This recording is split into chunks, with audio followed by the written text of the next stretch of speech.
গুরুত্বপূর্ণ একটি সমস্যা বা কমন বলব না। কিন্তু আসলে এই সমস্যাটা আমরা খুব প্রতিনিয়ত ফেস করছি।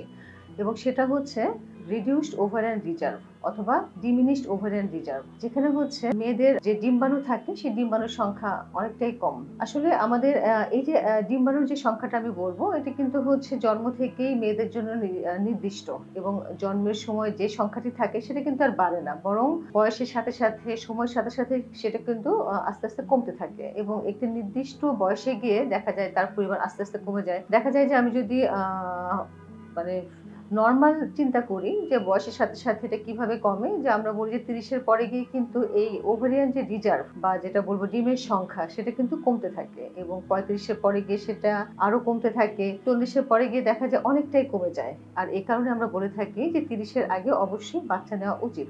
আর এই যে ডিম্বাণুর সংখ্যা কমে যাচ্ছে এটা আসলে আমরা কিভাবে বুঝি? এটা বুঝি ইউজুয়ালি আমরা যে হরমোন টেস্টটা করে থাকি একটা যে AMH নামে একটা অ্যান্টি-মুলিয়ারিন হরমোন নামে একটা হরমোন আছে।